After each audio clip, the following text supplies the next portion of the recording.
Hello dear students,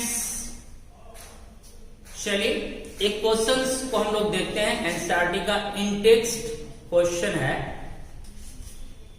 calculate the mass percentage. पिछली video में हम लोग मास परसेंटेज के बारे में पढ़े, उसी से रिलेटेड ये क्वेश्चन है। Calculate the mass percentage of benzene and carbon tetrachloride CCl4 if 22 gram of benzene is dissolved in 122 gram of carbon tetrachloride। इस क्वेश्चन का अर्थ हुआ 22 ग्राम बेंजीन डिजॉल्व्ड है 122 ग्राम ऑफ कार्बन टेट्राक्लोराइड में। ठीक, यहां यानी बेंजीन क्या है बच्चों, घुला हुआ है। तो बेंजीन तो यहां सॉल्यूट का काम कर रहा है। किसमें घुला हुआ है? कार्बन टेट्राक्लोराइड में। तो कार्बन टेट्राक्लोराइड यहां सॉल्वेंट का काम कर रहा है।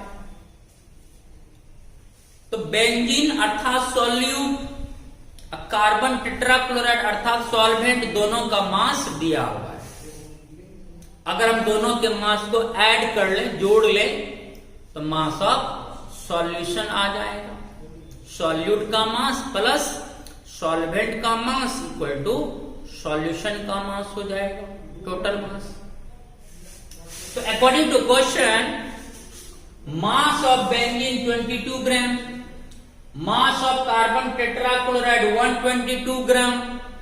It imply that total mass अर्थात मास ऑफ सॉल्यूशन हो जाएगा बच्चों 22 प्लस 122 इक्वल टू 144 ग्राम। आ गया।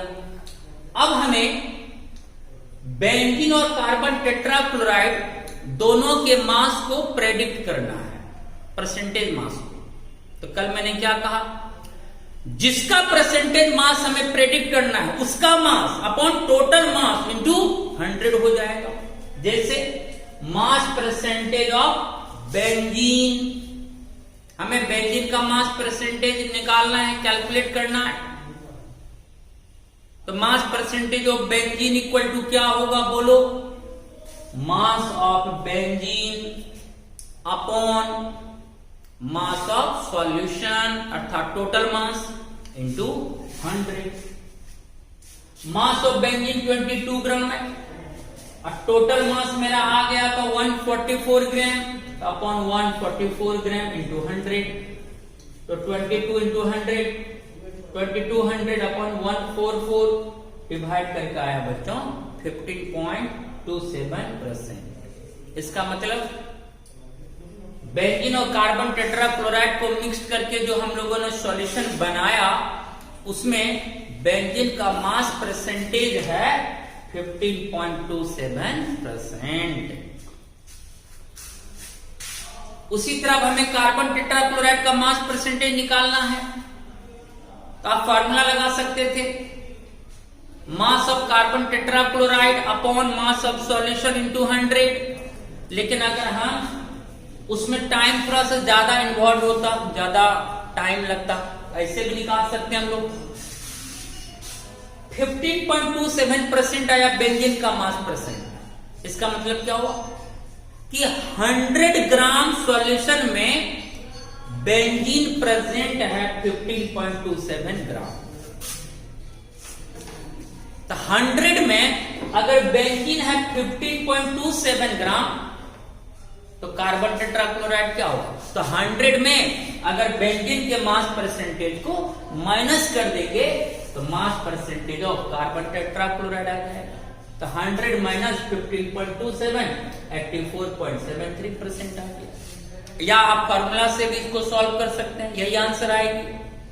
मास percentage of carbon tetrachloride equal to होगा mass of carbon tetrachloride upon mass of solution into 100। Same ही आंसर आता है। लेकिन जब यहां एक कप मास परसेंट आ गया तो दूसरा का निकालने के लिए क्या करेंगे, 100 में पहला के मास परसेंटेज को घटा देंगे तो दूसरा का मास परसेंटेज आ जाएगा। चलिए क्लियर हो गया। अब आते हैं हम लोग पार्ट्स पर मिलियन। देखो अंतर क्या है परसेंटेज और पीपीएम, पार्ट्स पर मिलियन पीपीएम। परसेंटेज में हम लोग क्या करते हैं, मल्टीप्लाई करते हैं 100। परसेंटेज मीन्स 100 में करना। उसी तरह बच्चों पार्ट पर मिलियन, मिलियन का अर्थ होता है 10 लाख। अगर हम किसी चीज की गणना 1 मिलियन में करें अर्थात 10 लाख में करें तो वह कॉन्सेंट्रेशन टर्म कहलाएगा बच्चों पीपीएम, पार्ट्स पर मिलियन। मिलियन तो परसेंटेज में क्या होता है, जैसे मास परसेंटेज निकालते हैं सॉल्यूट का तो लिखते हैं क्या, wait of solute upon weight of solution into 100। उसी तरह बच्चों अगर पीपीएम में हम निकालेंगे आंसर तो होगा wait of solute upon weight of solution into 100 के प्लेस पर हो जाएगा 1 मिलियन अर्थात 10⁻⁶, 10 लाख। तो जहां परसेंटेज निकालने में मल्टीप्लाई 100 से होती है उसी जगह पीपीएम में 100 के प्लेस पर मल्टीप्लाई होगी 1 मिलियन से अर्थात 10 लाख से। ये डिफरेंस है दोनों में। तो पार्ट्स पर मिलियन हुआ the number of parts of solute present in 1 million parts of solution are called its ppm.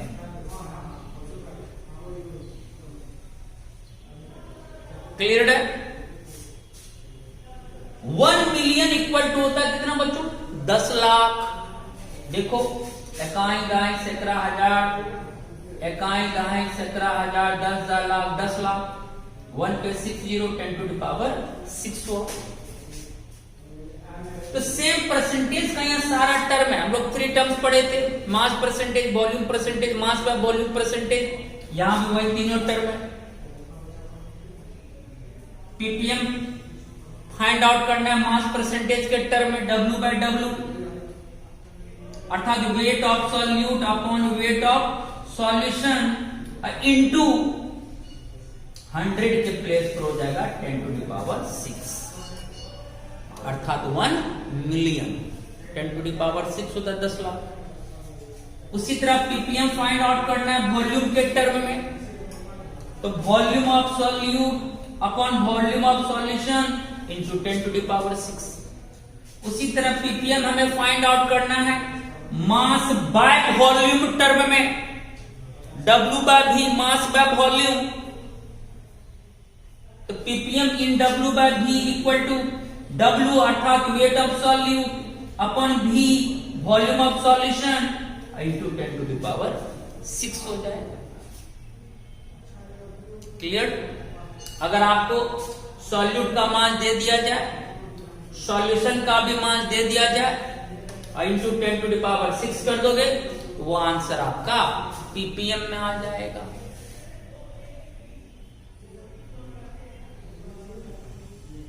Clear हो गया। अगर मान लो ऐसा क्वेश्चन आ गया कि 30 gram solute dissolved in 10⁵ gram of solution. 30 gram solute dissolve है 10⁵ ग्राम ऑफ सॉल्यूशन में। तो बताइए यहां कितना पीपीएम आंसर आएगा। तो 30 gram solute, wait of solute के प्लेस पर बैठाएंगे 30 ग्राम अपॉन वेट ऑफ सॉल्यूशन के प्लेस पर बैठाएंगे 10⁵ इंटू बच्चों 10⁻⁶। देखो ये कट जाएगा, यहाँ 10 बचेगा, 30 इंटू 10 इक्वल टू 300 पीपीएम आ जाएगा आंसर। ओके। तो जो रूल परसेंटेज निकालने का है वही रूल पीपीएम निकालने का है। अंतर यह है कि परसेंटेज में यहां पर 100 होता है और पीपीएम में 100 के प्लेस पर 10⁻⁶ होता है।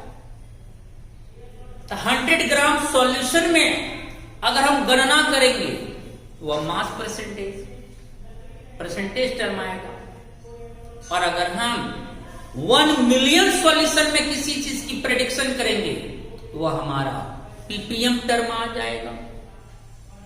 100 में प्रेडिक्शन परसेंटेज और 10⁻⁶ में प्रेडिक्शन वह हमारा पीपीएम टर्म कहलाएगा।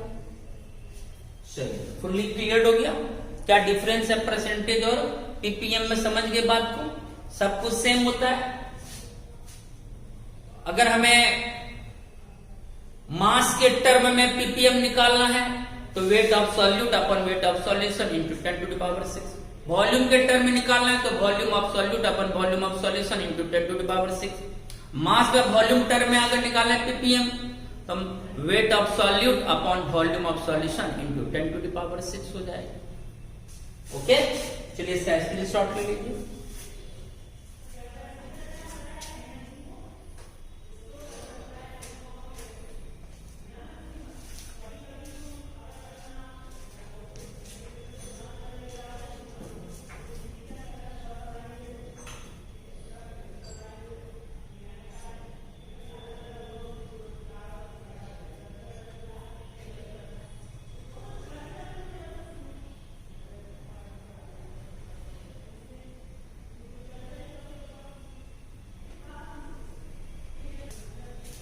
चलिए अब हम लोग नेक्स्ट टर्म में आते हैं, मोल फ्रैक्शन।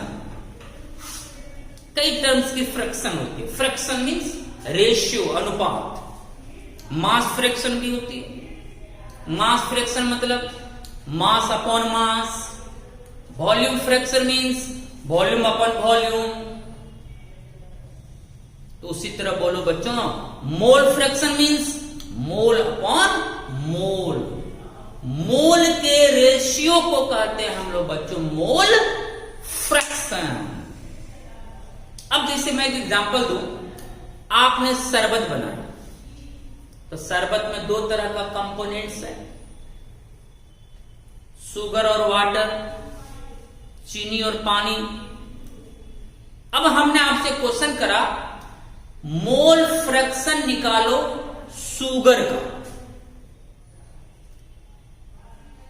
तो कैसे निकलेगा? तो शरबत में हमें शुगर का मोल फ्रैक्शन निकालना है।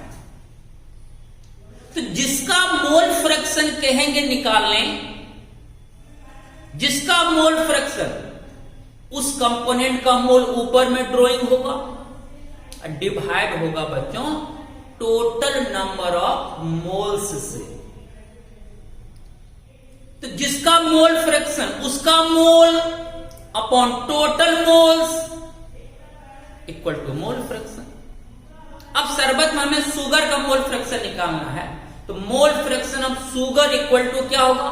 Moles of sugar upon total moles. Total moles means solution में जो जो कंपोनेंट है उसका मोल को ऐड कर देना है। टोटल मींस मोल्स मींस हो गया moles of sugar plus moles of water. तो शरबत में शुगर का मोल फ्रैक्शन हुआ moles of sugar upon moles of sugar plus moles of water. खत्म। उसी तरह अगर हमें शरबत में वाटर का मोल फ्रैक्शन निकालना हो तो mole fraction of water equal to क्या होगा बच्चों? Moles of water. जिसका मोल फ्रैक्शन उसका मोल ऊपर में इंडिकेट होगा, तो moles of water upon moles of sugar plus moles of water. बहुत सिंपल है।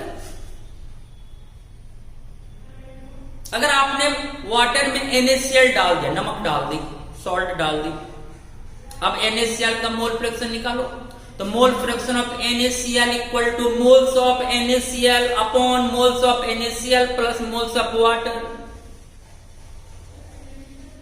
Moles of water, mole fraction of water equal to moles of water upon moles of NaCl plus moles of water.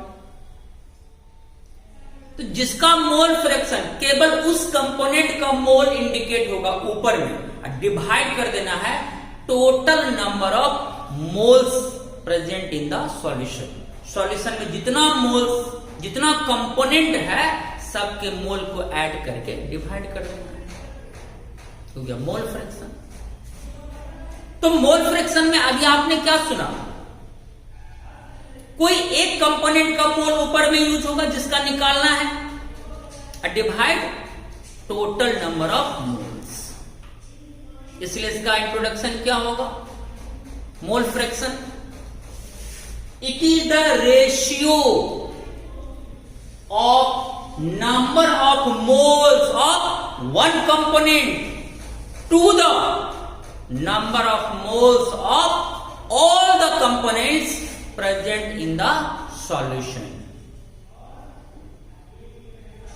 अर्थात moles of one component divide by moles of all the components equal to mole fraction. What is mole fraction? अरे mole fraction क्या भाई, मोल का ratio है, ऊपर भी मोल नीचे भी मोल, जिसका प्रेडिक्ट करना उसका मोल ऊपर और उसको डिवाइड करना टोटल मोल्स से। इसलिए इसका इंट्रोडक्शन हो गया, it is the ratio of the number of moles of one component to the number of moles of all the components present in the solution. तो मोल के रेशियो को कहते हैं मोल फ्रैक्शन। मोल फ्रैक्शन का symbol होता है बच्चों capital X. X is the mole fraction symbol. अब सवाल है क्या मोल फ्रैक्शन का कोई यूनिट होगा, इकाई होगा? नहीं। क्यों? क्योंकि ये तो मोल का रेशियो है, ऊपर भी मोल होगा नीचे भी मोल। जैसे ऊपर 10 मोल नीचे 80 मोल, 10 मोल अपॉन 80 मोल, मोल मोल तो कट ही जाता है। तो सेम टर्म के अगर ऊपर भी जो टर्म है नीचे भी वही टर्म होगा तो उसका कभी कोई यूनिट नहीं हो सकता। अगर ऊपर भी मास नीचे भी मास, तब तो ऊपर का ग्राम नीचे का ग्राम कैंसिल, नो यूनिट। उसी तरह मोल फ्रैक्शन का कभी कोई यूनिट नहीं हो सकता। इसकी जब आंसर आएगी तो उसके साथ कोई यूनिट का यूज नहीं करेंगे। इट हैज नो यूनिट, इसकी कोई इकाई नहीं होती। मोल फ्रैक्शन में क्या आया? मोल आया, moles of one component upon total moles in solution. इसके फार्मूला में केवल मोल टर्म है, कहीं वॉल्यूम टर्म नहीं है। इसका मतलब मोल फ्रैक्शन वॉल्यूम पर डिपेंड नहीं कर रहा है, इसलिए टेम्परेचर पर भी डिपेंड नहीं करेगा। ये टेक्निक आपको हम दे चुके हैं पहले। जो वॉल्यूम पर डिपेंड नहीं होगा वह टेम्परेचर पर भी डिपेंड नहीं होगा। चूंकि मोल फ्रैक्शन में केवल मोल टर्म आती है, वॉल्यूम टर्म नहीं आती, इसका मतलब ये वॉल्यूम पर डिपेंड नहीं करता, इसलिए टेम्परेचर पर भी डिपेंड नहीं करेगा।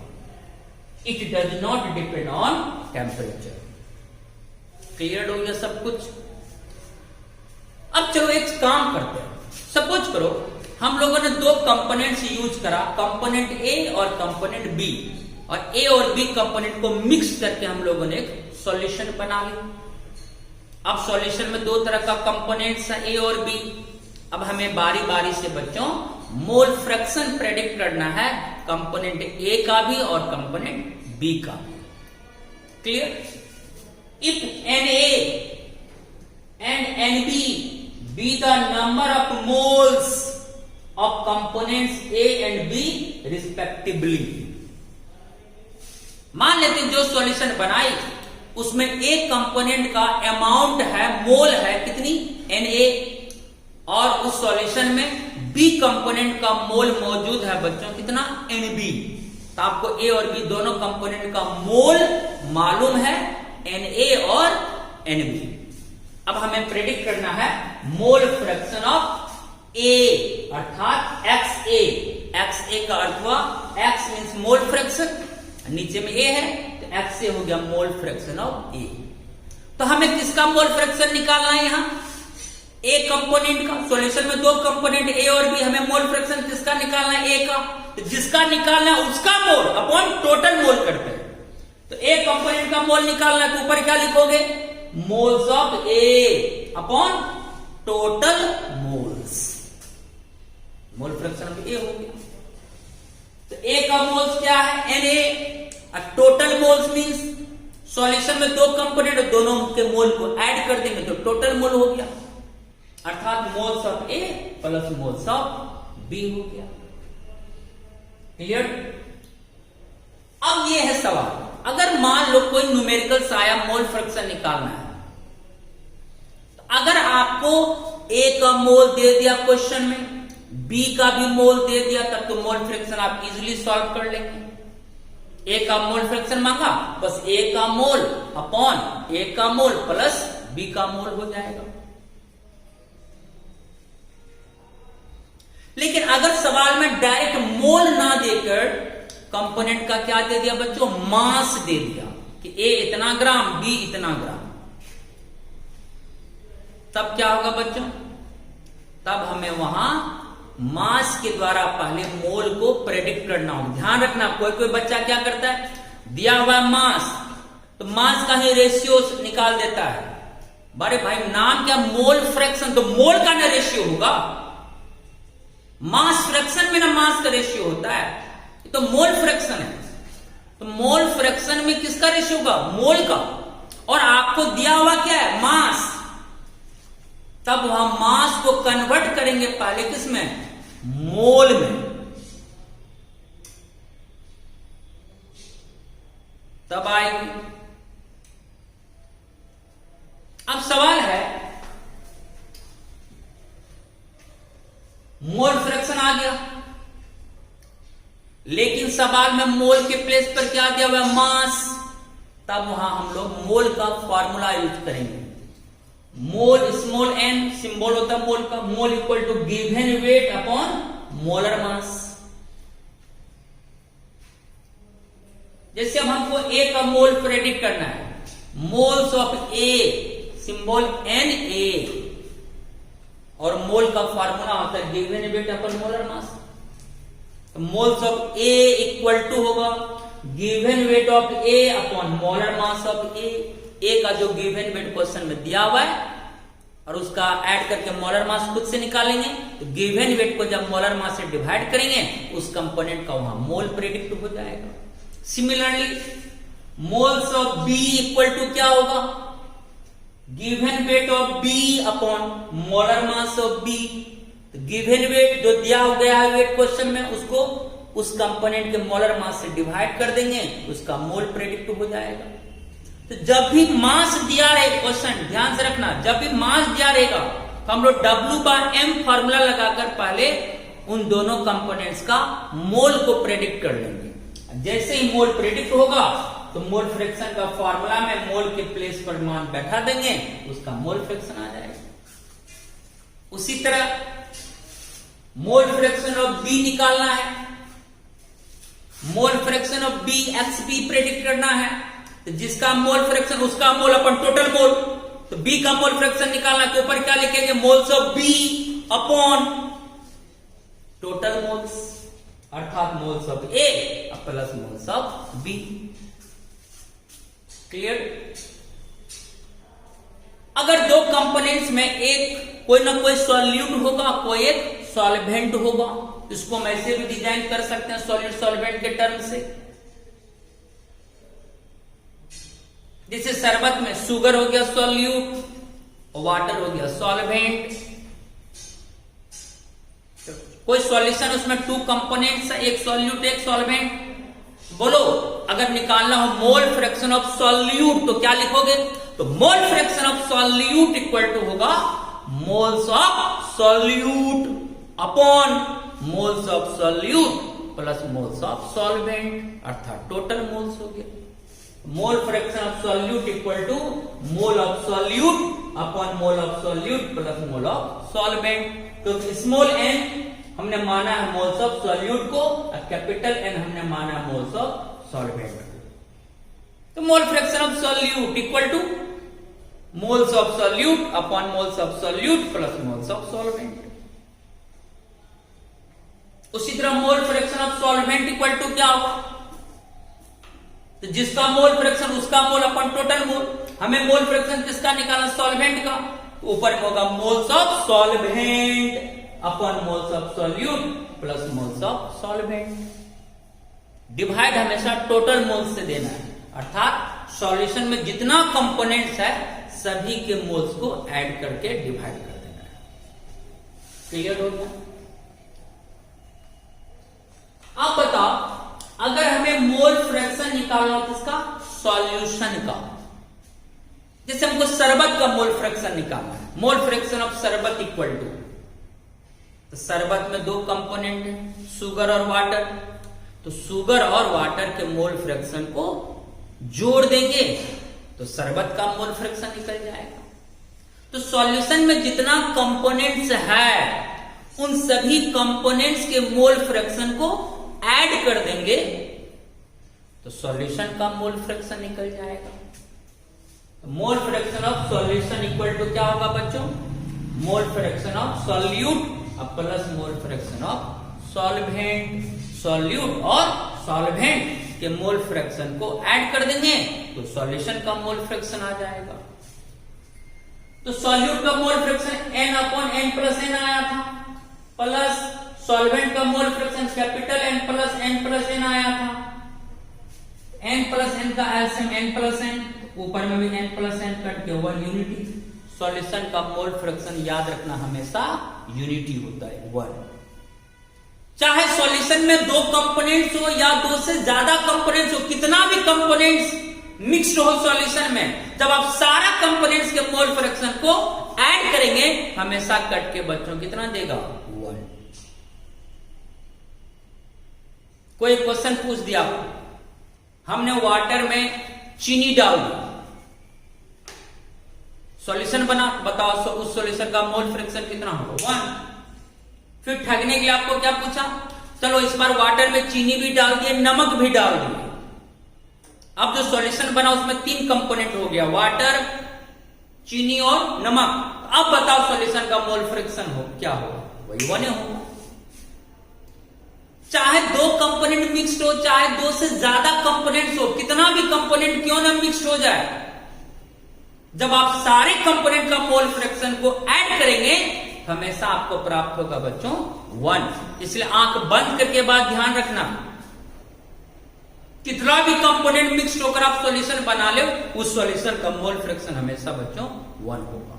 इसलिए मैंने नीचे लिखा है वो टर्म को, if solution contain many components then sum of all mole fraction is 1, अर्थात यूनिटी। 1 को यूनिटी भी बोलते हैं। सॉल्यूशन कितना भी कंपोनेंट को कंटेन करे, जब आप उन सारे कंपोनेंट के मोल फ्रैक्शन को ऐड करेंगे बच्चों हमेशा उसका वैल्यू 1 ही आएगा। इसलिए सॉल्यूशन का मोल फ्रैक्शन फिक्स्ड होता है, कितना बच्चों 1। जैसे बहुत सारा कंपोनेंट है, x1 plus x2 plus x3 plus xn equal to हमेशा 1 होगा। अब सवाल है यहां कि जब हमने सॉल्यूट और सॉल्वेंट के मोल फ्रैक्शन को ऐड किया तो कितना आया 1। तो mole fraction of solute plus mole fraction of solvent equal to कितना आया बच्चों 1। ये माइंड में रखना है। इससे क्या फायदा है, फायदा यह है अगर आपने इस फॉर्मूला को यूज करके सॉल्यूट का मोल फ्रैक्शन निकाल लिया तो सॉल्वेंट का मोल फ्रैक्शन निकालने में आपको कम समय लगेगा, क्योंकि इन दोनों का ऐड 1 आता है। तो mole fraction of solute plus mole fraction of solvent equal to 1। तो बताओ mole fraction of solute equal to क्या होगा 1 minus mole fraction of solvent. 1 में सॉल्वेंट के मोल फ्रैक्शन को घटा दोगे तो सॉल्यूट का मोल फ्रैक्शन निकल जाएगा, या 1 में सॉल्यूट के मोल फ्रैक्शन को घटा दोगे तो सॉल्वेंट का मोल फ्रैक्शन आ जाएगा। अब किसी सवाल में बेंजीन है और कार्बन टेट्राक्लोराइड है, आपने क्या करा बेंजीन का मोल फ्रैक्शन प्रेडिक्ट कर लिया तो कार्बन टेट्राक्लोराइड का मोल फ्रैक्शन निकालने में बहुत कम समय लगेगा। 1 में बेंजीन के मोल फ्रैक्शन को माइनस कर देंगे तो कार्बन टेट्राक्लोराइड का मोल फ्रैक्शन निकल जाएगा, क्योंकि बेंजीन और कार्बन टेट्राक्लोराइड का मोल फ्रैक्शन ऐड हो गया तो 1 देगा। तो कार्बन टेट्राक्लोराइड का मोल फ्रैक्शन इक्वल टू होगा 1 minus mole fraction of benzene. Clear हो जाइए। तो मोल फ्रैक्शन क्या है? मोल का रेशियो है, moles of one component divide by moles of all the components को कहते हैं बच्चों मोल फ्रैक्शन। चूंकि ये मोल फ्रैक्शन का रेशियो है, ऊपर भी मोल टर्म नीचे भी मोल टर्म, तो मोल मोल कट देगा, इसका कोई यूनिट नहीं होगा। और ये वॉल्यूम पर डिपेंड नहीं कर रहा है, इसलिए टेम्परेचर पर भी डिपेंड नहीं करेगा। किसी भी सॉल्यूशन में जिस कंपोनेंट का मोल फ्रैक्शन पूछा जाए, ध्यान रखना है, उसका मोल्स अपॉन टोटल मोल्स कर देना है, तो उस कंपोनेंट का मोल फ्रैक्शन निकल जाएगा। ध्यान रख, सवाल में जनरली डायरेक्ट मोल नहीं दिया रहता, सवाल में कंपोनेंट का मास दिया रहता है। लेकिन मोल फ्रैक्शन निकालने के पहले आपको मोल प्रेडिक्ट करना पड़ेगा। इसलिए आप क्या करेंगे, जो जो कंपोनेंट है सवाल में, पहले सेपरेटली उसका मोल का फार्मूला लगाकर W/m given weight by molar mass लगाकर पहले उन कंपोनेंट्स का मोल निकाल लिए, सेपरेटली निकाल लिए। अब जो मोल निकला तब उस मोल को मोल फ्रैक्शन के फार्मूला पर पुट कर देंगे, तो मेरा उसका मोल फ्रैक्शन प्रेडिक्ट हो जाएगा।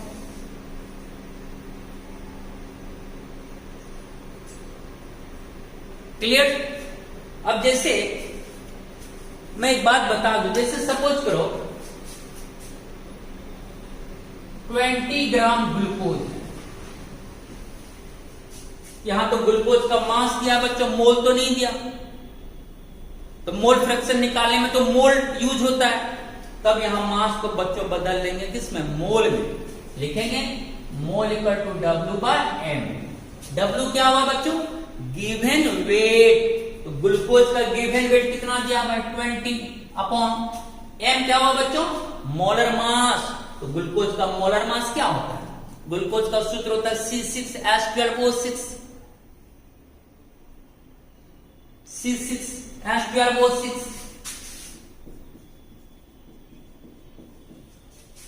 1 मोल कार्बन का मास 12 ग्राम, यहां कार्बन 6 मोल है, तो 12 इंटू 6 कर दो 72 हो गया। 1 मोल हाइड्रोजन का मास 1 ग्राम, यहां 12 मोल हाइड्रोजन है तो 12 ग्राम। 1 मोल ऑक्सीजन का मास होता है बच्चों 16 ग्राम, और इसमें ऑक्सीजन कितना है? 6 मोल, तो 16 इंटू 6 96। इन तीनों का ऐड करोगे 180 आ जाएगा। तो ग्लूकोज का मोलर मास होता है बच्चों 180 ग्राम। तो जिस तरह यहां सपोज करो सॉल्यूशन में कोई एक कंपोनेंट ग्लूकोज है और हमें ग्लूकोज का मोल फ्रैक्शन निकालना है, लेकिन ग्लूकोज का यहां मास दे दिया 20 ग्राम, हमने मोल का सूत्र लगाया W/m, given weight of glucose 20 gram upon m molar mass of glucose 180 ग्राम। अब ये दोनों कटा के मोल निकल जाएगा।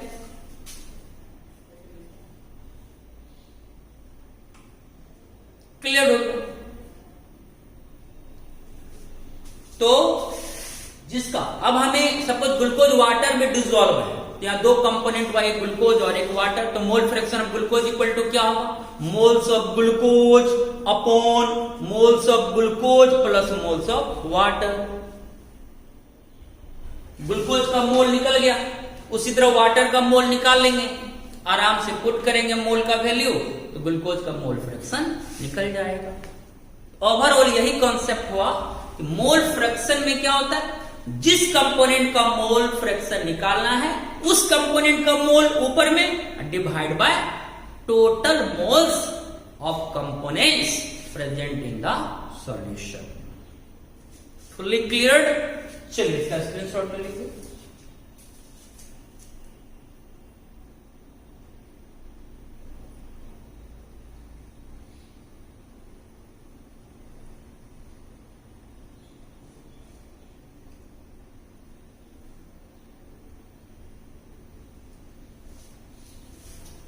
चलिए हो गया।